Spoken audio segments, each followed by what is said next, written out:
অপরাধের আরো এক আজব খবর। গৃহশিক্ষিকা স্বামীর সঙ্গে গাঁটছড়া বেঁধে তার পড়ানোর জায়গা যেটা, সেই পড়ানোর জায়গায় দিদিকে বেঁধে ভাইকে ট্রলি ব্যাগে মুখে কাপড় গুঁজে কিডন্যাপের চেষ্টা। ছোট্ট শিশু, তাকে কিডন্যাপের চেষ্টা, ভয়ঙ্কর ঘটনা। এবং তারপরে জানাজানি হতেই স্থানীয়রা ধাওয়া করলো, ট্রলি ব্যাগ ছেড়ে পালালো সাকরেদরা। কিভাবে ঘটনাটা ঘটেছে, কেন ঘটেছে পরে জানবো, কিভাবে ঘটনাটা ঘটেছে জানবো প্রতিনিধি সুজিতের কাছে। সুজিত, কি ঘটেছিল?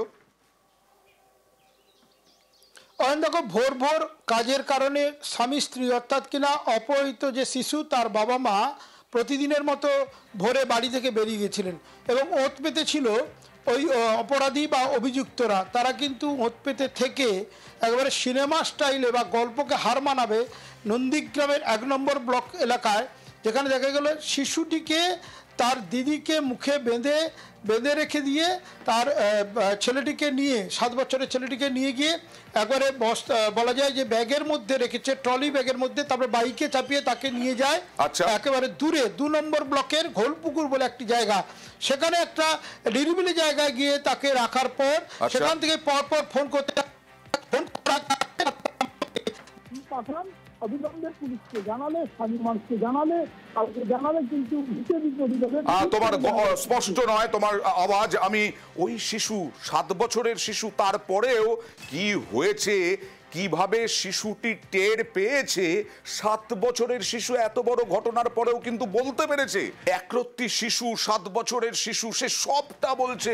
কথা বলবো প্রতিনিধি সুজিতের সঙ্গে। সুজিত, এই শিশুর কথা তো ছেড়েই দিলাম, সবটা বলছে, কিন্তু দেখে তো মনে হচ্ছে এমন কিছু ধনী পরিবার নয়। তাহলে এই যে বলা হচ্ছে যে লক্ষ লক্ষ টাকা নাকি মুক্তিপণ চেয়েছিল, আসলে কি টাকা আদায় না বিক্রি করে দেওয়া উদ্দেশ্য ছিল, কি বলছে? সবটা খতিয়ে দেখছে পুলিশ। তবে অয়ন, তুমি ঠিকই বলেছ, বাড়ি দেখে বোঝা যাচ্ছে যে একেবারে নিরীহ পরিবার, কিন্তু সেখান থেকে যতটা পাওয়া যায়, কারণ অভাব হলেই ওই বাড়িতে গিয়ে অনেক কিছু পেতেন ওরা যারা অভিযুক্তরা, সেটা কিন্তু সূত্র মারফত জানতে পারছে। শিক্ষিকা কি সরকারি শিক্ষিকা, সরকারি স্কুলের? না না, একেবারে নয়। টিউশন পড়াতেন এবং দল বেঁধে নিজের বাড়িতেও পড়াতেন, বিভিন্ন বাড়িতে পড়াতেন। কিন্তু ওর স্বামী, মূল অভিযুক্ত বলা যায় ওর স্বামী, সেই কিন্তু ঘরে বসে থেকে টাকা কিভাবে আসবে, এবং সেক্ষেত্রে যে মূল অভিযুক্ত তার মাও কিন্তু এর সঙ্গে জড়িত রয়েছে বলে জানতে পেরেছে পুলিশ। সবাইকে গ্রেপ্তার করেছে, আরও কেউ যুক্ত আছে কিনা তা খতিয়ে দেখা হচ্ছে। এবং বিষয়টি কিন্তু রীতিমতো চাঞ্চল্যকর বললে কম হয়, ভয়ঙ্কর। সবার নাম বলে দিচ্ছে ওই শিশু। তবে আগে গৃহশিক্ষিকার স্বামী, মূল অভিযুক্ত, সে কি বলছে দেখুন। বিজয় আমাকে বিজয়ের কাছে টাকা পেতাম 10,000 টাকা। হ্যাঁ, ওই আমাকে ফোন করে ডেকেছে, ফোন করে ডেকে বলছে যে এই, আমি করি না, আমি করবো না, আমি এসব কিছু, আমি খারাপ কাজে যাব না। আমি বললাম আমি বাচ্চা রিক্স আছে, বাচ্চা মরে যাবে। কটে না না, মরবে নি। দরজা চাবি খুলে দরজায় করলো করে, তারপরে তার লাগেছে করে বাচ্চাকে নিয়ে গেছে। তোদের প্ল্যান কি ছিল বাচ্চাটা নিয়ে গিয়ে কি করবি? বাচ্চাকে নিয়ে গিয়ে এমনি একটা রুমে রেস্ট রাখা হবে। হ্যাঁ, রুমে রেস্ট রেখে জল খাবিয়ে, খাবার খাবিয়ে, তারপর টাকা পেলে ওকে ছেড়ে দেবে। মানে নিজেই খুলে দিয়েছে চোখের কাপড়, এটাও বললো এই শিশু। আর মা, এই শিশুর মা কি বলছেন দেখুন। সকালে 3টের দিকে আমার স্বামী লাইনে বেড়ে গেছিলো। তারপরে মানে 5টা বাজতে 15-20 মিনিট বাকি ছিল, দোকানে মাকে নিয়ে চলে গেছে, ভাই বোন শুয়েছিল। তারপরে 6টা বাজতে একটু বাকি আছে, একটা ফোন এলো, বলে রে তোর ছেলে কিন্তু ঘরে নেই, আমার কাছে আছে। আমি বিশ্বাস তবুও করিনি। এক বৌদিকে আমি ফোন করলি বাড়ির পাশে, বৌদি তোমার ভাগনা ঘরে শুয়ে আছে নাকি দেখো তো, বলে না। তারপরে আমি সেই দোকান বাজার পড়ে আছে, আমার মাকে নিয়ে আমি চলে আসছি। তারপরে আবার ফোন করে দেন, বলেটে পুলিশ প্রশাসন করবে না, জানালে তোর ছেলেকে নদী কেটে ভাসিয়ে দেবো। 15 লাখ টাকা চেয়েছিল। ভাগনা ফিরে আসতে শোনা গেল ভাগনার কাছ থেকে, আমার ভাগনাকে এমনভাবে অত্যাচার করেছে, একটা ট্রলি ব্যাগে করে ভরে নিয়ে, মানে চেন টেনে নিয়ে গেছে। ভাগনার সাহসিকতায় চোখের আড়াল করে টেনে দেখতেছে তার দাদা নিয়ে যাচ্ছে, পাশের বাড়ির দাদা, তার জেঠিমার মেয়ে ছেলে, তার দাদা নিয়ে যাচ্ছে বাইকে করে, ভাগনার সাহসিকতা একটুও কিছু মানে চুবো বলেনি, ভাগনা নড়তেছে একভাবে, ঘোড়া যেমন পিটায় সেভাবে পিটতেছে। কেন আমাদের সঙ্গে হলো আমরা এটাই বুঝতে পারছি না। বোঝাই যাচ্ছে শিশুর বয়ান শুনে যে বাড়িতে আসা যাওয়া ছিল এদের, তাই শিশুটি পুরোপুরি চেনে সবাইকে। কিন্তু উদ্দেশ্য কি? শুধুই কি এই মুক্তিপণ নাকি বিক্রি করে দেওয়া? পুলিশ বলছে এখনো তদন্ত চলছে, পুলিশ সঙ্গে সঙ্গে পদক্ষেপ করেছে।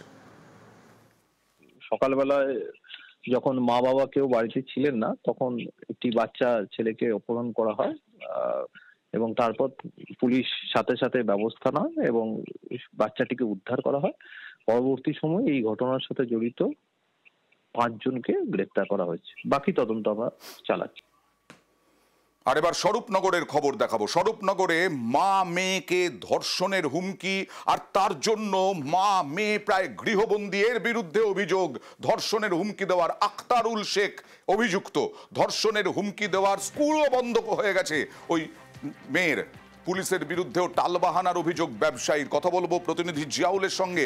জিয়াউল, এই আখতারুল শেখ, তার পরিচয় কি এবং সে কেন বারবার এইরকম হুমকি দিচ্ছে যাতে আতঙ্কিত ঘরবন্দি মা মেয়ে?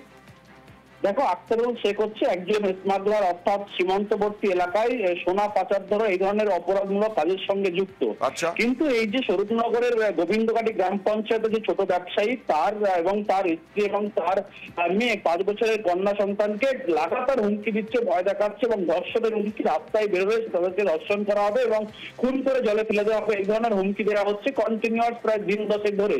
তারপরেই এই পরিবার থানার দ্বারস্থ হয়, কিন্তু পুলিশ তাদের এই যে বয়ান অর্থাৎ যে ফোনে রেকর্ডিং, সেগুলো নিয়ে কিন্তু পুলিশ ইতিমধ্যেই ডিলিট করে দিয়েছে। কিন্তু এই ব্যবসায়ীর দাবি যেভাবে ডিলিট করে দেওয়ার অভিযোগ উঠছে, কেন ডিলিট করে দেওয়ার অভিযোগ উঠছে? কারণ এই আখতারুল শেখ কতটা প্রভাবশালী? ফলে তিনি, যেটা জানা গেছে, এলাকার একজন তৃণমূলের নেতার ভাইপো, ফলে সেই প্রভাব খাটাচ্ছে। অন্যদিকে বড় দুষ্কৃতি অপরাধমূলক কাজের সঙ্গে যুক্ত, ফলে পুলিশ তাকে চটাতে চাইছেন না, এমনটা অভিযোগ। ফলে পুলিশের কাছে সমস্ত অভিযোগ দেওয়ার পরে পুলিশ সেগুলো রেকর্ড সেগুলো বাজেয়াপ্ত করে এবং ইতিমধ্যেই কিন্তু এই পরিবার অসহায় হয়ে, অর্থাৎ তার স্ত্রী ইতিমধ্যেই গৃহবন্দী, অন্যদিকে ছোট বছরের 5 বছরের কন্যা রয়েছে। দেখা যাক পুলিশ এবার পদক্ষেপ করে কি না। এইরকম ভাবে তো চলতে পারে না।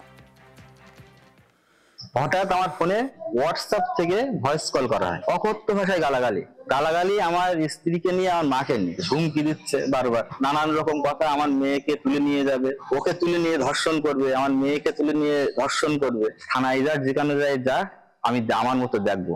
চাচ্ছি আরো তাড়াতাড়ি আমার বাচ্চারা স্কুলে যাক, কারণ সোমবারে ওর স্কুলের ফার্স্ট পরীক্ষা। এটা পুরনো ছবি, কিন্তু এভাবেই আজকে অভিষেক বন্দ্যোপাধ্যায়, তৃণমূলের সর্বভারতীয় সাধারণ সম্পাদক অভিষেক বন্দ্যোপাধ্যায় আজকে এই ভুতুড়ে ভোটার অর্থাৎ ভোটার তালিকায় গরমিল নিয়ে বৈঠকে বসছেন এবং বৈঠক হবে বিভিন্ন স্তরের জনপ্রতিনিধিদের সঙ্গে। অভিষেক বন্দ্যোপাধ্যায়ের বৈঠক। কথা বলবো প্রতিনিধি আবিরের সঙ্গে। লক্ষ্য 26 বৈঠকে কি নির্দেশ থাকবে? দেখো, প্রথমত মমতা বন্দ্যোপাধ্যায় এই ভুতুড়ে ভোটার ইস্যুতে দলের নেতা কর্মীদের কি ভূমিকা পালন করতে হবে সেই সংক্রান্ত নির্দেশ ইতিমধ্যেই দিয়ে রেখে দিয়েছেন। আজকে অভিষেক বন্দ্যোপাধ্যায় সেই বৈঠকের ক্ষেত্রে দলের নেতা কর্মীরা সেই ভূমিকা কতটা পালন করছেন এবং আগামী দিনে এই ভূমিকা গ্রহণ করার ক্ষেত্রে কি কর্মসূচি নেওয়া যেতে পারে সে সংক্রান্ত একটা ঘোষণা থাকতে পারে। দ্বিতীয়ত হচ্ছে, ইতিমধ্যে বিভিন্ন ব্লক ভিত্তিক বা রাজ্য স্তরে বিভিন্ন জেলা থেকেও রিপোর্ট ইতিমধ্যে এসে পৌঁছেছে।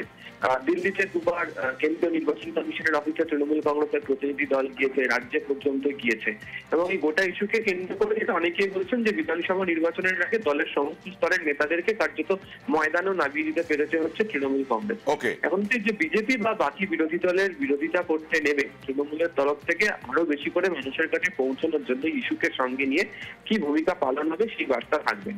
তুমি যদি নেতাজি ইন্ডোরে অভিষেক বন্দ্যোপাধ্যায় সভা মনে করো, তাহলে তুমি দেখেছো যে অভিষেক সেখানে উল্লেখ করেছিলেন যে দল কোনো কর্মসূচি বেঁধে দেবে তার ভিত্তিতে এগোলে তো শুধু চলবে না, দলের নেতা কর্মীদের নিজেদেরকেও কর্মসূচি নিয়ে উদ্যোগ নিয়ে রাস্তাতে নামতে হবে। তো সেই সংক্রান্ত বার্তাও থাকতে পারে। ফলে নতুন কোনো কর্মসূচি থাকছে কিনা আর এই আন্দোলনকে আরো বৃহত্তর আকারে নিয়ে যাওয়ার জন্য কি ব্যবস্থা নেওয়া হতে পারে সেই সংক্রান্ত বার্তা অভিষেক রাখবেন বলে মনে করছে তৃণমূল কংগ্রেস।